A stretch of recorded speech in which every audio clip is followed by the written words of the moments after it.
신명기 말씀은 이제 곧 가나안 땅으로 건너갈 그 광야 이 시대에게 전하는 모세의 고별 설교로 그렇게 되어 있습니다.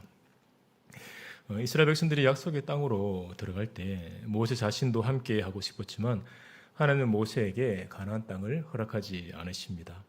모세는 신명기의 말씀들을 요단강 동편에 있는 모압 평지에서 전하는데 이 모압 평지는 얼마 전까지 아모리 왕 시온이 차지하고 있던 땅입니다. 이스라엘 백성들은 아모리 왕 시온을 무찌르고 모압 평지를 차지하는데요. 이스라엘의 군사력으로는 아모리 왕 시온을 이길 수 없었지만 하나님께서 이스라엘 백성들에게 승리를 주셨습니다. 그리고 연이어서 같은 아모리 사람 바산 왕 옥도 또 이기게 하나님께서 역사하십니다. 두 번의 승리를 통해 가나안 땅에서 가까운 요단 동편 땅을 차지한 이스라엘 백성들의 그 마음과 그 사기는 높았을 것 같습니다. 모세는 그런 백성들에게 가나안 땅에 들어가서 어떻게 살아야 할지를 가르치고 있습니다.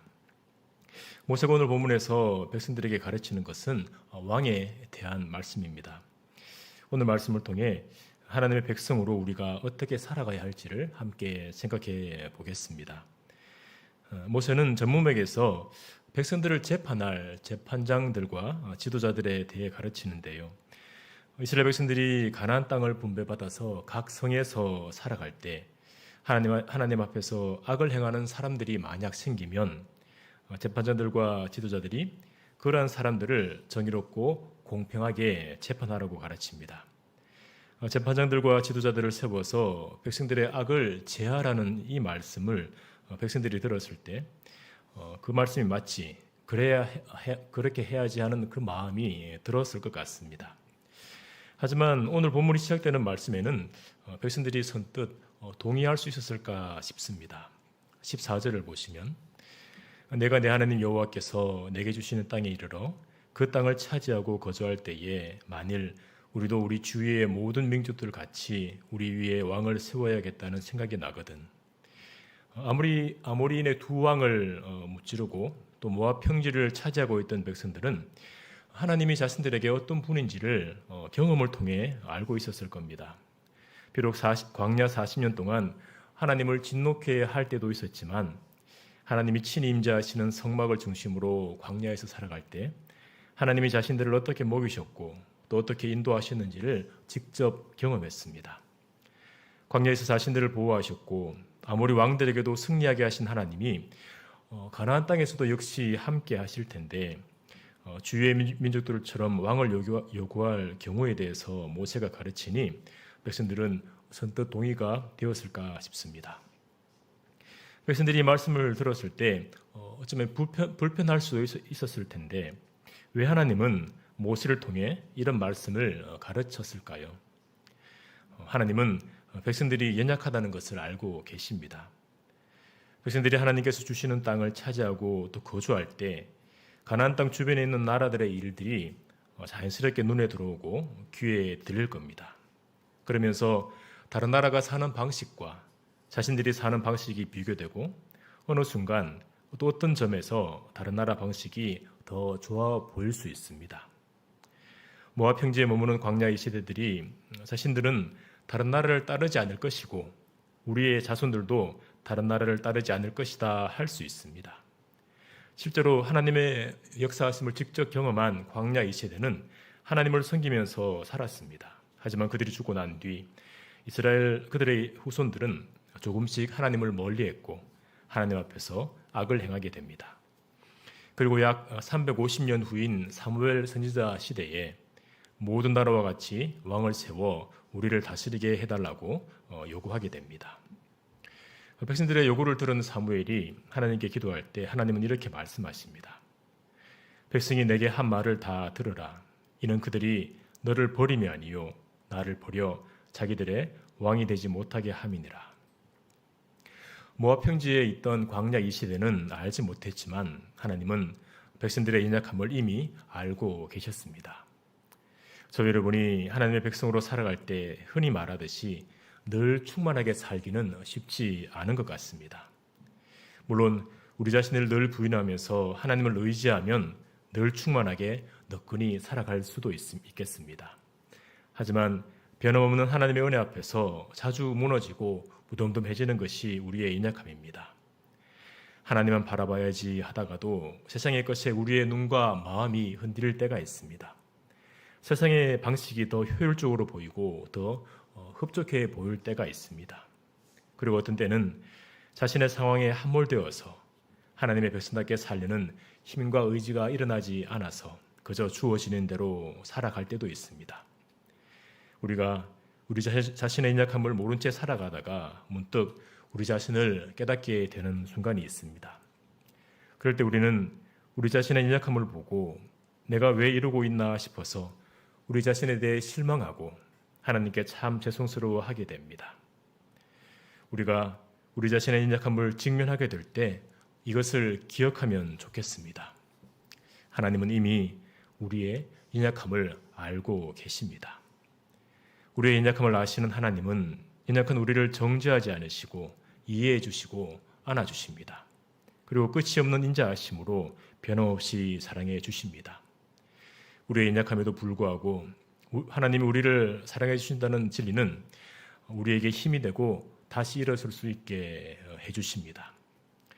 우리 자신의 인약함을 발견하게 될 때 나는 어쩔 수 없구나 하면서 그냥 그대로 주저앉은 채 살아가는 것이 아니라 우리를 알고 계시는 하나님을 바라보시면서 하나님께 조금 더 가까이 나가시면 좋겠습니다.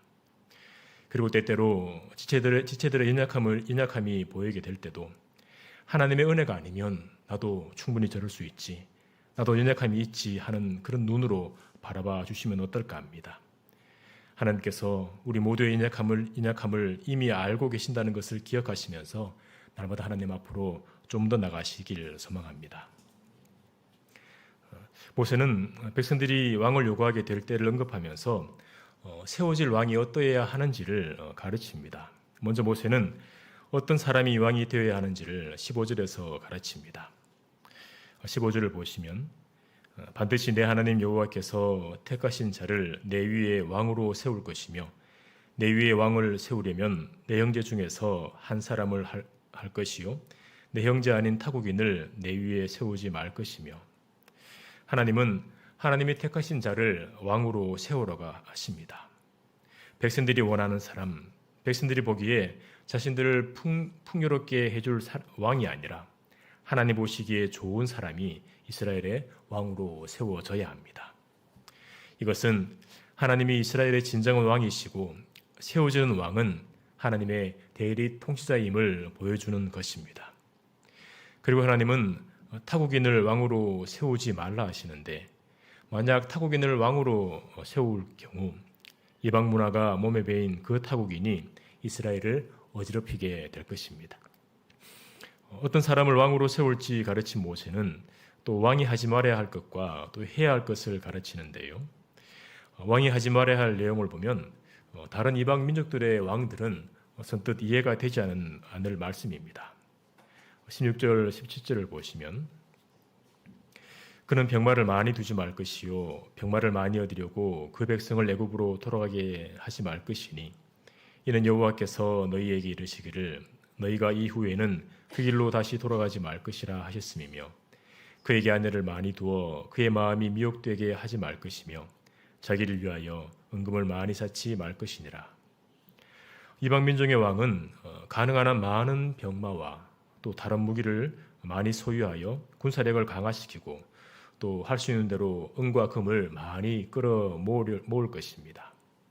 그리고 아내들, 다시 말해 후궁들을 많이 두고 쾌락에 빠져들거나 또 여러 아내를 통해 다른 나라와 동맹 관계를 유지하려고 할 것입니다. 하지만 이스라엘 왕은 그러한 것을 금해야 한다고 가르칩니다.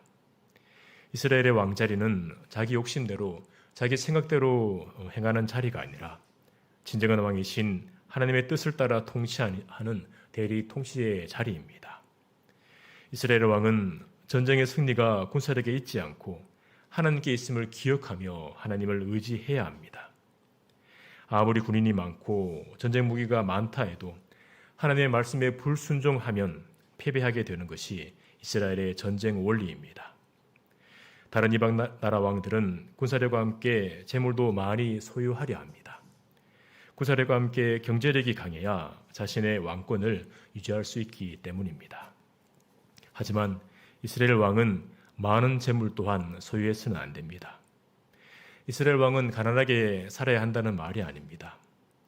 자연스럽게 모이는 은과 금은 소유하되 욕심을 따라 너무 과하게 끌어모아서는 안 됩니다. 필요 이상의 많은 은금을 모으려면 백성들에게 그만큼 많이 걷어야 합니다. 하나님은 이스라엘의 왕이 백성들을 힘들게 해서는 안 된다 말씀하고 있습니다. 이렇게 이스라엘 왕이 하지 말아야 할 것을 가르친 모세는 그와 반대로 왕이 힘써야 할 것을 가르칩니다. 18절 19절을 보시면 그가 왕위에 오르거든 이 율법서의 등사본을 레위 사람 제사장 앞에서 책에 기록하여 평생에 자기 옆에 두고 읽어 그의 하나님 여호와 경외하기를 배우며 이 율법의 모든 말과 이 규례를 지켜 행할 것이라. 모세는 왕위에 오른 왕이 율법서를 필사할 것을 말합니다. 이 율법서의 등사본이라는 말은 신명기 한 권을 말할 수도 있고 또 장세기부터 신명기까지 모세 오경을 말할 수도 있는데 필사에 익숙한 그런 신하들에게 시키는 것이 아니라 왕이 직접 한 글자 한 글자 필사하라고 합니다. 그렇게 필사해서 마련한 두루마리 책을 평생에 곁에 두고 읽으며 하나님은 경외하기를 배우고 율법이 명하는 말을 지켜 행하라고 합니다. 이스라엘의 왕이 자신이 왕이 아니라 하나님이 진정한 왕이심을 잊지 않기 위해서는 하나님의 말씀을 가까이 해야 합니다. 자신이 하나님의 대리 통치자임을 잊지 않아야 이스라엘의 왕은 넘어지지 않게 됩니다. 많은 병마와 아내들, 많은 은금은 이스라엘 왕을 넘어지게 하지만 하나님의 말씀은 왕을 든든히 세워줍니다. 이스라엘 왕은 백성들이 우러러보는 왕위에 앉게 되었다고 해서 그 마음이 높아져 같은 형제인 백성을 내려다 보아서는 안 됩니다. 내가 왕이다 하면서 자기 소유인의 옳은 대로 행하는 것이 아니라 하나님의 말씀을 좌로나 우로나 치우침 없이 따라야 합니다. 그것이 하나님이 택하여 세우신 왕이 마땅히 행할 바입니다. 세워진 왕이 하나님의 말씀하신 대로 행할 때 그와 그의 자손이 오래도록 왕위에 앉게 될 것이라고 모세는 가르치고 있습니다. 모세는 이스라엘 백성들에게 왕에 대한 말씀을 가르치는데요. 그 말씀에 꼭 맞는 왕, 하나님이 택하신 그런 왕을 모시고 그 왕의 통치와 보호를 받게 되는 것은 백성들에게 참 귀한 은혜입니다.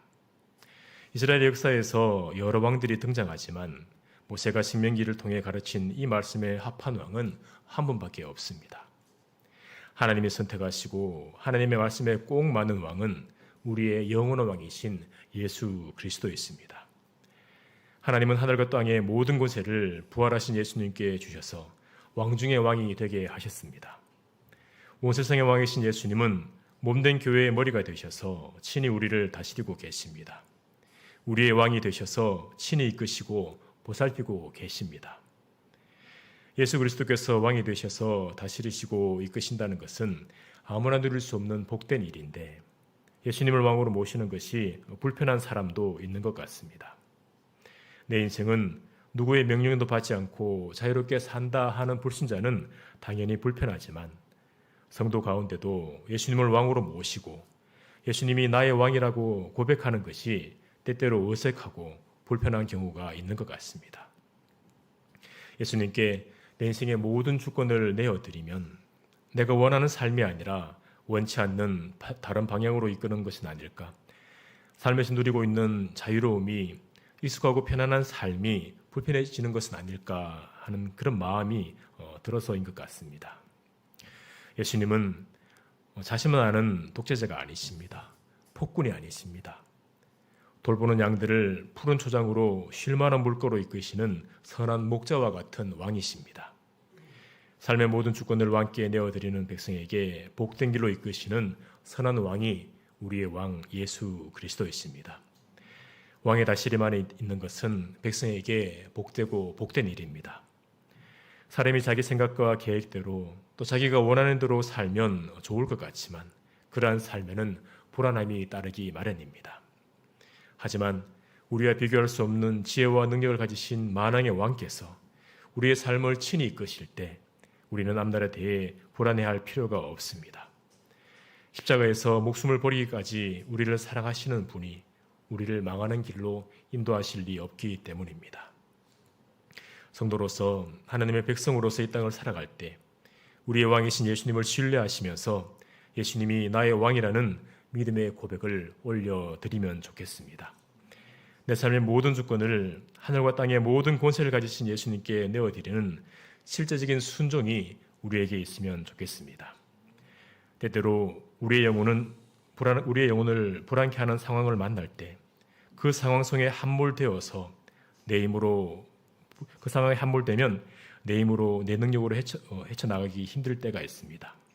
그럴 때 혼자 힘으로 애쓰고 힘쓰다가 지쳐가는 것이 아니라 우리를 이끄시고 보호하시는 왕이 계심을 기억하시면서 우리 영혼을 향해 우리를 불안케 하는 여러 상황을 향해 예수님이 나의 왕이시다 선포하며 나가시는 우리 모두가 되면 좋겠습니다. 저 여러분은 하나님 나라의 백성입니다. 영원한 왕이신 예수 그리스도를 왕으로 모시는 백성입니다. 영원한 왕이신 예수 그리스도는 왕의 백성들을 끝까지 책임지시고 보호하십니다. 매일의 삶 가운데 왕의 다스림 아래에서 세상에 줄 수 없는 놀라운 평안을 누리시는 우리 모두가 되기를 소망합니다.